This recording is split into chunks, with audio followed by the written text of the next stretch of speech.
მე გახლავართ ნინო ჭანიშვილი, პრეზიდენტობის კანდიდატი ნომერი 7, საინიციატივო ჯგუფი მომავალი ჩვენია და ეს მე თქვენ გვპირდებით, რომ ეს ჩემი პოლიტიკური კარიერის მხოლოდ დასაწყისია და მოგმართავთ, დაგვიჭიროთ ხარი, მოგმართავთ, რომ გააცნობიეროთ თქვენი პასუხისმგებლობა არჩევნების დროს, გააცნობიეროთ ის პასუხისმგებლობა, რომ თქვენ 5 წელიწადს აწერთ ხელს, თქვენ აწერთ თქვენს ვერდიქტს ხელს, რომელიც გავრცელდება მომავალი 5 წელიწადი. ამიტომ მოგიწოდებთ ჩემო ამორჩეველო, სწორად შეაფასოთ თითოეული კანდიდატი. მოსხოვოთ მას ყველანაირი პასუხისმგებლობა თითოეულ სიტყვაზე, თითოეულ ხმაზე, რომელიც თქვენგან გავა. მე მინდა რომ თქვენ გააცნობიეროთ, რომ ხალხის არის მთავრობა, რომ მთავრობა არის ხალხის მიერ დანიშნული სუბიექტებისგან შემდგარი ერთობლიობა, რომ თქვენ ხართ რეალური მართვა, თქვენი მოთხოვნები უნდა იქნას დაკმაყოფილებული და ძალიან გთხოვთ, კიდევ ერთხელ დაფიქრდით, როდესაც შემოხაზავთ ამა თუ იმ კანდიდატს. მე რა თქმა უნდა მოგიწოდებთ, რომ მე შემომხაზოთ და რა თქმა უნდა მოგიწოდებთ, რომ წაიკითხოთ ჩვენი პროგრამა www.momovali-chvenia.com-ზე, მაგრამ იმ შემთხვევაშიც კი, თუ თქვენ აირჩევთ სხვა კანდიდატურას, უღრმესი თხოვნა აბსოლუტურად გააცნობიეროთ თქვენი პასუხისმგებლობა ამ შემთხვევაში. ჩემო ამორჩეველო, ჩვენი მოძრაობა იმ შემთხვევაში თუ მე გავიმარჯვებ, გპირდებათ დასაქმებას, გპირდებათ თქვენი პრობლემების რეალურ მოგვარებას. მე შევხვდი 10,000-ობით პრობლემატურ ჯგუფებს, შევხვდი იპოთეკით დაზარალებულებს, შევხვდი იზოლებით გადაადგილებულებს, შევხვდი პოლიტიკურ ყოფილ პატიმრებს, შევხვდი იმ ოჯახებს, რომელთა ოჯახის წევრები ნარკომანით არიან, მე ვიტყოდი დაავადებული და ყველა ეს პრობლემა უნდა იქნეს სათითაოდ განხილული და ყველა ამ პრობლემისთვის აუცილებელია რომ არსებობდეს ინდივიდუალური გადაწყვეტილება და მე თქვენ კიდევ ერთხელ მოგიწოდებთ, შემოგვიერთდით, იმიტომ რომ ჩემი ბრძოლა ეხლა იწყება. მე არ ვამთავრებ ბრძოლას, მე ეხლა ვიწყებ ჩემ პოლიტიკურ კარიერას და რახან მე ვთქვი რომ ვიწყებ პოლიტიკურ კარიერას, იმიტომ რომ მე ვარ ნინო ჭანიშვილი და მე ყოველთვის პასუხს ვაგებდი ჩემ ნათქვამ სიტყვებზე, მე თქვენი პრობლემებით დავკავდები და თქვენ გასწავლით როგორ გავიდეთ ყველანი ერთად სამშვიდობოს. მე მჭირდება თქვენი მხარდაჭერა უფრო ვიდრე თქვენი ხმა. უღრმესი თხოვნა კიდევ ერთხელ შეხვიდეთ ჩვენს ვებ გვერდზე, შემოგვიერთდეთ და გაიზიაროთ ჩვენი იდეები. ჩვენი იდეები არის თქვენი ყოველი თქვენთაგანის იდეა. ჩვენ გვაქვს შექმნილი პროგრამა ქართველებისთვის. პროგრამა გვაქვს შექმნილი, რომელიც გადაწყვეტს ქართულ პრობლემას ქართული მოსახლეობისთვის დღეს. არანაირი 5 წელიწადი, არანაირი 10 წელიწადი ჩვენ არ გვაქვს დრო. 5 წელიწადში ჩვენ დავიხევთ 15-20 წლით. ჩვენ არ დავიხევთ 5 წლით უკან. ჩვენ დავიხევთ 15 და 20 წლით უკან. და მაშინ, როდესაც მსოფლიო გლობალური სისტემები ვითარდება ელვისა შუქის სისწრაფით და სხივის სისწრაფით, ხო? ჩვენ არანაირი უფლება არ აქვს ჩვენი 5 წელიწადი გავაცდინოთ იმისათვის რომ კიდევ ერთი შანსი მივცეთ ვინმეს. არავის არანაირი შანსი არ მისცეთ ხვალ დილიდანვე, ზეგდილიდანვე, წინა საარჩევნოდ, პოსტსაარჩევნოდ, პირველი დღიდან მოსხოვოთ თითოეულ თქვენს ამორჩეულ კანდიდატს იმაზე პასუხისმგებლობა რომ მან თქვენი უმეტესობა უმრავლესობის ხმა წაიღო. უმრავლესობის ხმა მისი მხრიდან ეს არის სოციალური კრედიტი, ეს არის ვალი, რომელსაც ის იღებს თქვენგან და მოსხოვოთ თითოეულ თქვენ არჩეულ კანდიდატს ამ ვალის დაბრუნება. ჩვენ წინ არაერთი არჩევნები გვაქვს და ჩვენ გვექნება კიდე საშუალება რომ გავერთიანდეთ და რეალურად ვიბრძოლოთ. დავიცვათ ჩვენი ინტერესები. მე ვიქნები თქვენი ხმა ხალხო. მე ამას გპირდებით. შემოხაზე 7-იანი. კაპიტან ნინო, არჩევნებამდე რამდენიმე დღე არის დარჩენილი და არასაპარლამენტო ოპოზიციის ნაწილი უკვე აკეთებს განცხადებას იმასთან დაკავშირებით, რომ შესაძლოა არჩევნები გაყალბდეს. თქვენ რა სიტყვით ამასთან დაკავშირებით დღეს არსებული გარემოება თუ გაძლევთ იმის არჩევნების გაყალბების ძალიან ბევრი საშუალება არსებობს და არჩევნების გაყალბება იწყება გაცილებით უფრო ადრე ვიდრე 27 ოქტომბერი. არჩევნების გაყალბებაა ის რომ ჩვენ ესეთი სტიგმა მოგვანიჭეს, დაგვარქვეს არაკვალიფიცირებული სუბიექტები, მიუხედავად იმისა, რომ კონსტიტუცია მიცავდა ქართული საქართველოს კონსტიტუცია და მაღიარა საპრეზიდენტო კანდიდატად, მე არ მქონდა იმის უფლება, რაც მქონდა სხვას, მე ვერ გამოვედი იმ რაოდენობით პრესაში, როგორც მქონდა უფლება სხვას, მე ვიყავი ყველანაირად შეზღუდული იმ სიტყვის თქმაში და იმ პრობლემის წინ წამოწევაში, რაც რეალურად შემეძლო. და აი მაშინ უკვე დაიწყო გაყალბება, როდესაც არათანაბარ პირობებში დადგა საარჩევნო სუბიექტები. პირველ რიგში. მეორე რიგში გაყალბება რა თქმა უნდა მოხდება იქიდან გამომდინარე, რომ აგიტაცია და პროპაგანდაც ასევე არათანაბარ პირობებში მიდის და როდესაც ხდება აბსოლუტურად ხარდაჭერა ცალსახოვანი ამა თუ იმ სუბიექტის, ხო?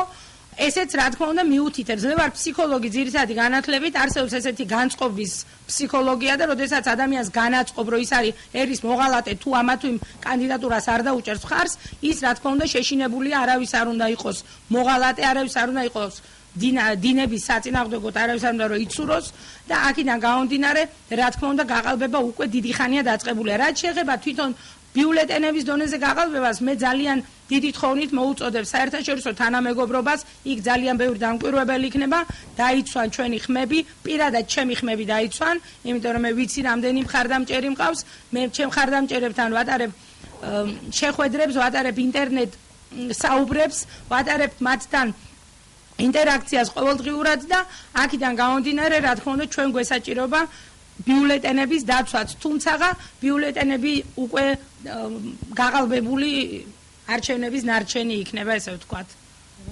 ამ შემთხვევაში ქალბატონი მაგალითად ბურჯენაძე პირდაპირ ამბობს, რომ ის აუცილებლად გავა ქუჩაში ამ ხმების დასაცავად. თქვენ რა პოზიცია გაქვთ? შესაძლოა ეს არგუმენტაციაც იყოს საკმარისი იმისა, რომ 28-ში დილით თქვენ გიხილოთ ქუჩაში. იცით რა არის? მე ვარ ეკონომიკური განვითარების მომხრე. და მე არაერთ ჩემ ინტერვიუში და არაერთ ჩემ სტატიაში და გამოსვლაში უკვე თქვი, რომ ბრძოლისთვის მე ის იარაღი მაქვს, რომელიც არავის არ აქვს. მე ვარ ერთადერთი დეფიციტური კანდიდატი. ანუ მე ვიბრძოლებ იმით, რომ მე შევქმნი იმას, რასაც ხვები ვერ შექმნიან. მე გავაკეთებ იმას, რასაც ხვები ვერ გააკეთებენ და მე ამით წავიღებ იმ ხმებს 28 შემდეგ. ძირითადად ბრძოლას მუშტით მე არ ვაპირებ, იმიტომ რომ ამ ბრძოლით ჩვენ ბრძოლა თუ შეგვეძლო, გვებრძოლა აგვისტოში და გვებრძოლა მანამდე. ჩვენ არ შეგვიძლია ბრძოლა მუშტით, ვიბრძოლოთ გონებით, ვიბრძოლოთ იმით, რომ ვიმუშაოთ, ვიბრძოლოთ იმით, რომ ჩვენი ქვეყნის შენებლობაში ჩვენ თვითონ ჩავერთოთ, არ ამოვეფაროთ ამა თუ იმ კანდიდატს და არ დავაბრალოთ ამა თუ იმ, ესე ვთქვათ, ძალას, რომ ჩვენ გვიშლის ხელს, თორე ამას გავაკეთებთ და იმას გავაკეთებთ. მე თქვენ თავაზობთ, შემომიერთდით და ჩვენ გავხდეთ ძალა.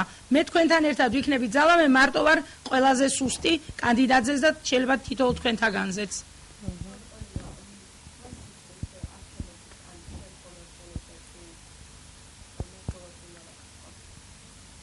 ანუ თვითმმართველობის არჩევნებზე ეკითხები? მეორე, ანუ თქვენ დღევანდელი გადმოსახედიდან მოკლედ ყველანაირი კვლევებით გამოკვეთილია 3 ძირითადი კანდიდატი, თუ არ ვცდები ჩემი მქონებასაც ეს კითხვა აქვს ალბათ. ანუ აი ამ 3-ზე რა სიტყვით და რამდენად შესაძლებელია რომ დაინიშნოს მეორე ტური. იცით რა არის, მე არ დავხარჯავ ჩემ საეთერო დროს ჩემი კონკურენტების პროპაგანდაზე, მათ დაცვაზე ან კრიტიკაზე, მე ვილაპარაკებ კიდევ ერთხელ რას. მე დარწმუნებული ვარ, რომ ვერც ერთი ჩემი კონკურენტი, 22-ვე კონკურენტი რო ავიღოთ, ვერ გაუკეთებს საქართველოს იმას, რასაც გაუკეთებ მე პოზიტიური თვალსაზრისით, მცირე და საშუალო ბიზნესის თვალსაზრისით, მე გეუბნებით, რომ საქართველოში არის 65% დაუსაქმებელი ადამიანი და მათ სჭირდება დასაქმება ბიზნეს სექტორში. არ არის 65% სხვა სექტორში სამუშაო ადგილის შესაძლებლობა. ანუ მე თქვენ გთავაზობთ, დავსაქმდეთ, გავძლიერდეთ და მომავალი არჩევნები ნამდვილად ჩვენ მოვიგოთ.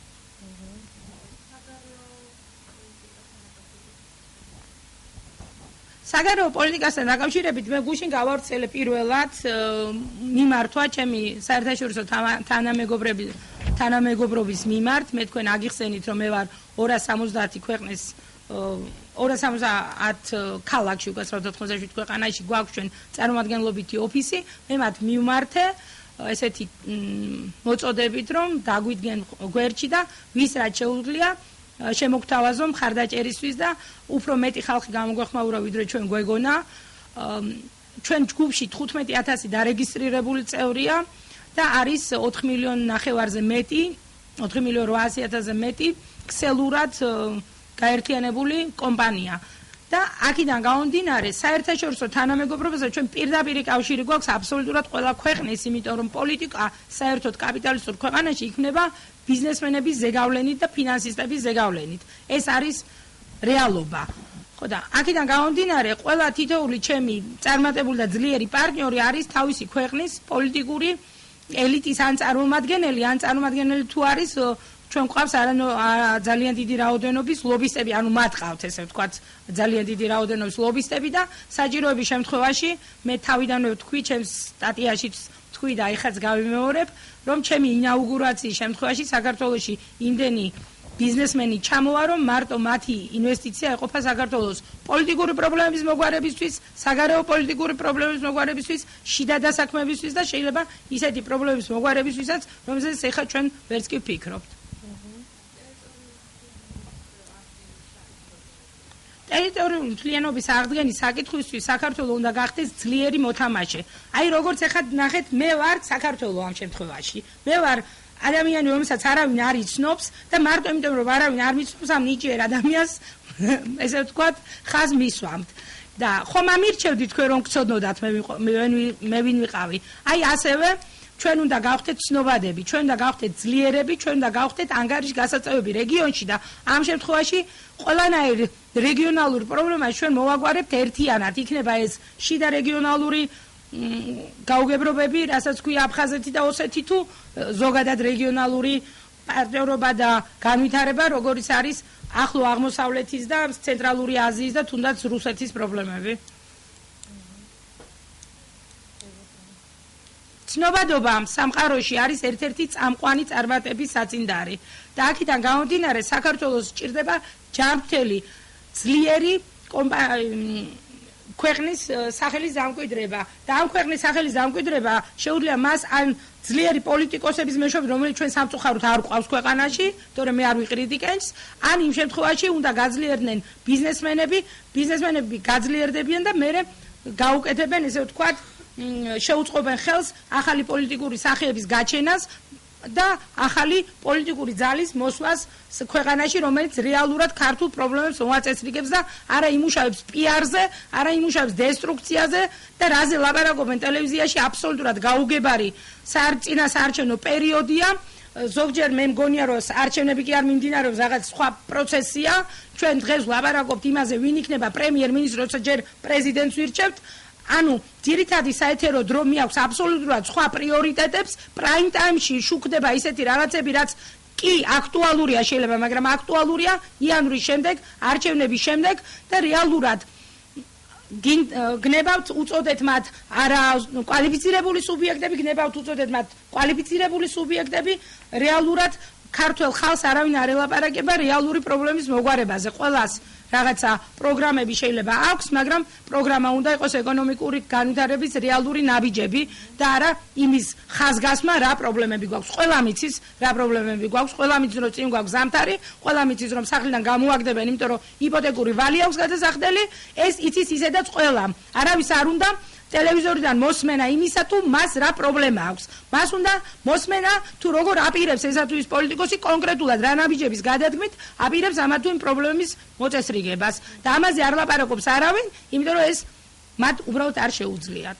ხალბატონია, კიდევ ერთ საკითხთან დაკავშირებით კითხავს თუ შეიძლება. პრემიერ-მინისტრმა გააკეთა განცხადება და ამბობს, რომ მის ინაუგურაცია ან არჩევნებიდან ერთ კვირაში დატოვებს თანამდებობა. მე როგორც ეკონომიკის ექსპერტი ვიტყვი, რომ პრემიერ-მინისტრი, როდესაც არჩევნების ერთი სუბიექტის არჩევნების დროს ლაპარაკობს თავის წასვლაზე, ეს არის დესტრუქცია არჩევნების ანუ პრაქტიკულად ამომრჩეველი არის სრულიად დაბნეულია ინვესტორი, დაბნეულია ბიზნესმენი.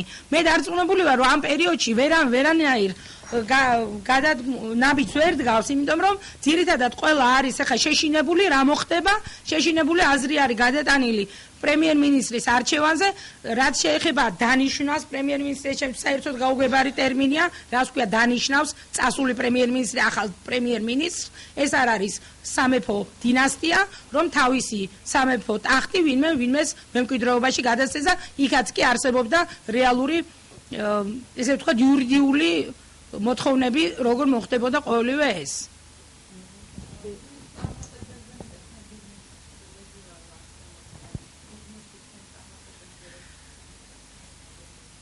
ბიზნესში ჩემი წარმატება არის ის, რომ 15,000 წევრი მყავს და 4,5 მილიონი კომპანიის გაერთიანება მოახდინე. ეს თუ თქვენ წარმატებად არ მიგაჩნიათ, მე ხაზგასმით ვამბობ, რომ მე არ ვარ არც ოლიგარქი, არც მილიონერი, არც მილიარდერი, არც ვაპირებ რომ ვიყო, მე ვარ გაერთიანება, ანუ ბიზნეს ასოციაცია, რომელშიც გაერთიანებული ადამიანების საერთო რაოდენობა თანხის რამოდენიმე მილიარდს არის გადაჭარბებული, ასეულობით მილიარდში არის გადასული. ამას მე ვამტკიცებ პირდები და შემიძლია დავამტკიცო კიდევაც ოღონდ არჩევნების შემდეგ, რა თქმა უნდა. რაც შეეხება ჩემს პირად წარმატებას, ჩემი პირადი წარმატება იყო ის, რომ მე ეს ხალხი დავარწმუნო იმაში, რომ გაერთიანებულიყვნენ და მე ეს ხალხი დავარწმუნო იმაში, რომ თუ ჩვენ არ გავერთიანდებით და არ მოვახდენთ ჩვენი ინტერესების გატარებას, თქვენ ტყუილა ფიქრობთ, რომ პრობლემა მარტო საქართველოშია, დღესდღეობით გლობალური კრიზისი არის აბსოლუტურად ყველა ქვეყანაში, ევრო არის კრიზისში, ამერიკის შეერთებულ შტატებს ისედაც რაღაც ტრილიონობით საგარეო ვალი აქვს, დღესდღეობით ის სიღარიბე, რომელიც არის სამხრეთ აზიაში და აფრიკაში, საერთოდ არ შეედრება საქართველოს, რა თქმა უნდა, და აქედან გამომდინარე მე მოვახერხე, დავარწმუნე ერთ-ერთმა მე რა თქმა უნდა, მარტო მე არ ყოფილვარ, ეს იყო ჯგუფი, ჩვენ მუშაობდით ყოველთვის გაერთიანებული პრინციპით და აი ამ ჩემი გაერთიანებული პრინციპით ჩვენ მოვახერხეთ საკმაოდ წარმატებული ადამიანების გაერთიანება და მე ვფიქრობ, რომ ნებისმიერი ჯგუფი, რომელიც მოახერხებს და მოხდება ამ ჩვენს ესე ვთქვათ შემდგომ გამოსვლებში, ან გაწევრიანდება ჩვენ ჯგუფში, ან მოახერხებს ჩემი გამოსვლების მოსმენას, ან მოახერხებს ჩემ ტრეინინგებზე დასწრებას, და მე ძალიან ბევრ მსგავს ღონისძიებას ჩავატარებ. აუცილებლად დაინტერესდება და მე ჯერ არ მახსოვს 15 წელია მე მოღვაწეობ და აი ამ პროგრამით ესე ვთქვათ ნელ-ნელა წინ და წინ მივდივარ, მე ჯერ არ მახსოვს, რომ ვინმეს მოესმინოს ჩვენი პროგრამა, ვინმეს მოესმინოს ჩვენი ასოციაციის არსებობის შესახებ და მას ეს არ მოსწონებოდეს, გაეკრიტიკებინოს და ჩვენთან არ გაწევრიანებული იყოს. უბრალოდ, რა თქმა უნდა, ნაბიჯ ხდებოდა ეს ყველაფერი და მე დღეს ვაპირებ, რომ დავრჩე საქართველოში, ჩავერთო საქართველოს განვითარებაში, იმიტომ რომ ბატონმა პრემიერ-მინისტრმა მიუხედავად იმისა, რომ მე არ მომწონს ის, რაც მოხდა წინა საარჩევნოდ, რომ მე ვარ პირადად დაზარალებული ამ ესე ვთქვათ ჩემი უგულებელყოფით, მიუხედავად ისა, მე დიდ მადლობას მოვახსენებ მას იმაში, რომ ესე ვთქვათ ძირითადი პრობლემა მოგვაშორა საქართველოს და რახან მოგვაშორა ძირითადი პრობლემა, შევინარჩუნოთ ესე ვთქვათ ეს სტატუს კვო, პრობლემის მოშორება, ნუ გავეხმებით ახალ პრობლემაში, ეხლა ახალი არასწორი არჩევანის გაგდებაზე კიდე 9 წელიწადს ნუ დავკარგავთ და მე თქვენ გეუბნებით კიდევ ერთხელ, გავერთიანდეთ ადამიანებო, მე არ მესმის ქართველი მამაკაცი, ძლიერი, ენერგიული ქართველი ქალი, რომელიც მთელი ცხოვრება ინახავდა ოჯახს, რასაც ქვია ოჯახის ესე ვთქვათ ძირითადი გამწევი ძალა იყო მორალური. მე არ მესმის, როგორ შეიძლება თქვენი ცხოვრება 5 წლით გადასცეთ ვიღაცა დისკრედიტირებულ აბსოლუტურად ყველანაირი კონტექსტიდან ამოვარდნილ ადამიანს. მე არავის კონკრეტულ შეურაცხყოფას არ ვაყენებ, ჩვენი კოლმეურნეობის თავმჯდომარე რომ არის, თქვენ თვითონ იცით ვიზე ვლაპარაკობ. ჩემს გაერთიანებაში არის გაერთიანებული ესე ვთქვათ ტოპ 500 კომპანიიდან 472 კომპანიის წარმომადგენელი სოფლიო მასშტაბით. და თქვენ თუ გაინტერესებთ ქართველი კომპანიების დასახელება, მე მათ ხაზგასმით არ ვასახელებ, იმიტომ არის წინა საარჩევნო პერიოდი, არჩევნების შემდეგ მე გამოვჩნდები სრული სპექტრით. რა თქმა უნდა, ხაზგასმით ამას ვამბობ, მე არ მოვსულ ვარ ერთჯერადი არჩევნების პროპაგანდისთვის. მე მოვედი, რომ ჩემს პარტნიორებთან ლოკალურად, ჩემს პარტნიორებთან გლობალურად, ჩემი ჯგუფის წარმომადგენლებთან ლოკალურად, ქართველებთან, სულით ქართველებთან, სომეხ მოსახლეობასთან, აზერბაიჯანულ მოსახლეობასთან, რუს მოსახლეობასთან და დანარჩენ ქართული მოხალხეობის მქონე მოსახლეობასთან ერთად მე მოვედი იმისათვის, რომ დავალაგო საქართველოს მათთან ერთად. ხაზგასმით ვამბობ, მე არამც და არამც არ ვიმოქმედებ მარტო, ელემენტარულად, იმიტომ რომ მარტო აგერ არჩევნებს ვერ ვიგებ, ის კი არა რომ ქვეყანა დავალაგო, მე ვიმუშავებ 10,000-ობით ადამიანთან ერთად, შეიძლება 100,000-ობით ადამიანთან ერთად, იმდენ ადამიანთან ერთად, რამდენი ადამიანის დაჭირდება ამ პრობლემის მოგვარება და რაც მალე გავერთიანდებით და მალე დავიწყებთ განვითარებას, უფრო მალე გავიმთავრდებით, ამიტომ მოგიწოდებთ კიდევ ერთხელ შემოხაზეთ 7-იანი, რომ ვაჩვენოთ, რამდენ ადამიანს გვჭირდება ეკონომიკურ განვითარება, რამდენ ადამიანს გვაწუხებს იპოთეკის პრობლემები, რამდენ ადამიანს გვშია, რამდენ ადამიანს გვჭირდება სამსახური. შემოვხაზოთ და ვაჩვენოთ. მე ვიცი მაინც ვერ გავიმარჯვებ, მაგრამ შემოვხაზეთ რომ ის მაინც აჩვენოთ რომ ბევრნი ვარ ჩვენ. იმიტომ რომ ჩვენ თუ ვიქნებით 0.%, მაშინ გვეთქვია რომ თქვენ ხართ აბსოლუტურად ბედნიერი და ყველაფერი ძალიან კარგად გაქვთ და რა თქმა უნდა ეს იქნება იუმორი და ხაზგასმული გაყალბება. მე ეჭვი არ მეპარება რომ მსგავსი შედეგები არ იქნება. მე დარწმუნებული ვარ რომ ჩვენ იმაზე მეთხმას ავიღებთ, ვიდრე ამის მოლოდინი ვიღაცებს აქვს. უბრალოდ გეუბნებით ერთ რამეს. მე სამწუხაროდ ამ ჩემ მომართვას დავდებ YouTube-ზე, დავდებ ჩემს Facebook-ის გვერდზე, დავდებ ჩემს მომავალი ჩვენია.com საიტზე, მაგრამ რა თქმა უნდა ღია ეთერში ჩემს გამოსვლას ძალიან ცოტა ადამიანი მოისმენს. ეს არის ჩემი ძირითადი პრობლემა. ჩემი ძირითადი პრობლემა არის ის რომ მე არ მეყო დრო რომ ცნობადობა გამეზარდა. ჩემი კონკურენტების პრობლემა არის პროგრამის ან არ ქონა ან არარეალური პროგრამის ქონა. ჩემი კონკურენტების პრობლემა არის სკამზე ორიენტაცია და არა ხალხზე ორიენტაცია. ჩემი კონკურენტების ხშირად პრობლემა არის სრული უნამუსობა. გამომდინარე იქიდან რომ ადამიანი რომელმაც იცის რომ ვერაფერს ვერ გაუკეთებს ქვეყანას ბედავს და ამ ქვეყანას იმიტომ რომ მან თავისი მოკლევადიანი რაღაცა სურვილები და ამბიციები დაიკმაყოფილოს ამხელა 4,5 მილიონი ხალხი შეხავს შეცდომაში და ასულელებს და ეს არ დამთავრდა 23 წელიწადი ვაცადეთ 17 არჩევნები გქონდა სხვადასხვა სახის მე მოგიწოდებთ აღარავის არ აცადოთ არაფერი მოსთხოვეთ მეორე დღიდან 28 რიცხვიდან მე თუ ვიქნები მე მომთხოვეთ თუ ჩემი კონკურენტი იქნება მოსთხოვეთ მათ და თუ არც ერთი არ ვიوارგებს გამოცვალეთ არა 9 წლის შემდეგ არამედ ეგრევე თქვენ გაქვთ რეფერენდუმის უფლება თქვენ გაქვთ იმპიჩმენტის უფლება და 1000 სხვადასხვა უფლებები გაქვთ ხალხო თქვენ ეს იცოდეთ და არასოდეს არ დაგავიწყდეთ სამართლიანობის აღდგენა უნდა მოახდინოს ადამიანმა რომელიც არ იყო მომსწრე სხვადასხვა მკვლელობების სხვადასხვა კანონების დარღვევის და არ ამბობს დღეს რომ მაშინ ხმას ვერ იღებდა იმიტომ რომ მიშაც ეშინოდა მე რა გარანტია მაქვს ხვალე არ შეეშინდება მას ვლადიმერ პუტინის და შემთხვევით არ მიგვაერთებს რუსეთს მე რა გარანტია მაქვს რომ მას ხვალე არ შეეშინდება თურქეთის და რაღაცა ტერიტორიებს არ დაუბრუნებს თურქეთს ყარსის ხელშეკრულებას და ასე შემდეგ არ გამოიყენებს მე არანაირი სურვილი არ მაქვს 23 წელიწადში დაიკარგა საქართველოს ძალიან დიდი ნაწილი ეს ნაწილი არის უკან დასაბრუნებელი ეს ნაწილი არის შემოსაერთებელი და კიდევ ვიღაცის ექსპერიმენტების ყურების სურვილი პირადად მე არ მაქვს და ხალხო თქვენც მოგიწოდებთ იგონიეთ თავმოყარეობა იქონიეთ ამბიცია იმისა რომ თქვენი ინტერესი გატარდეს არა ნინო ჭანიშვილის ინტერესი არა 22 კანდიდატის ინტერესი არამედ მხოლოდ თქვენი და თქვენ გინდათ რომ 21 საუკუნეში იცხოვროთ არა სიღარიბის ზღვარზე და არა შიმშილის დაკმაყოფილების ზღვარზე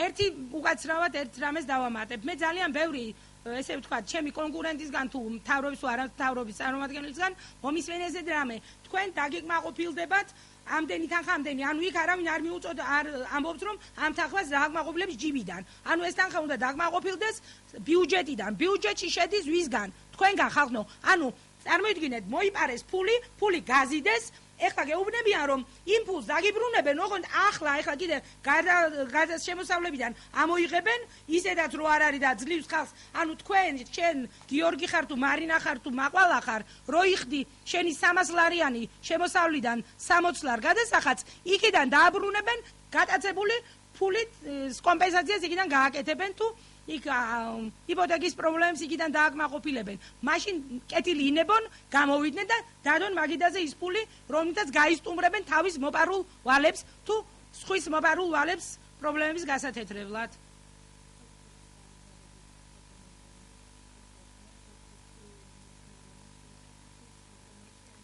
სოფლის განვითარების პროგრამაზე ჩვენ ვაპირებთ აუცილებლად მუშაობას ძალიან სერიოზულად, ალბათ ერთ-ერთი ყველაზე წამყვანი პრობლემა არის სოფლის მეურნეობის განუვითარებლობა ქვეყანაში, რომელსაც მიწათმოქმედა ქვეყანა, ანუ გეორგია ქვია და ჩვენ ვაპირებთ აუცილებლად დავნერგოთ, ჩვენ გვაქვს სერიოზული პროგრამები, გუშინ მე შევხვდი ერთ-ერთ პიროვნებას, რომელიც საკმაოდ დიდი ხანია, როგორც თვითონ აღნიშნა, თითქმის 9 წელიწადი თუ 8 წელიწადია ხელმძღვანელობს ესეთ ერთ-ერთ პროგრამას და როდესაც მე მას ვუთხარი, რომ აი ჩვენ გვაქვს სოფლის მეურნეობის განვითარება, არა მე მაქვსო. აი ეს რა პასუხი, არა მე მაქვს. გეგონება მე მეწყინება თუ სხვა ვინმე განავითარებს სოფლის მეურნეობას. ჩვენ ხალხი უნდა გავერთიანდეთ, ნუ აბიტურებინებთ თავს. კიდევ ერთხელ გვეუბნებით. მე არ ვაპარაკობ არც ერთ კონკრეტულ პრობლემაზე, იმიტომ რომ პრობლემა ძირითადად არის თავის გაბიტურება. თუ არ იქნება პოლიტიკური ნება, არაფერი არ გაკეთდება.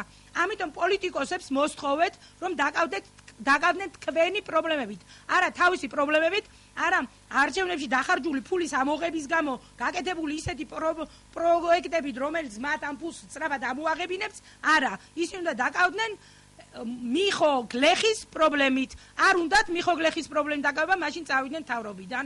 მოიყვანონ ისეთი ადამიანები, დაუთმონ სკამი ისეთ ადამიანს, ვისაც ამის გაკეთება უნდა. ამიტომ მე ვილაპარაკებ ზოგადად.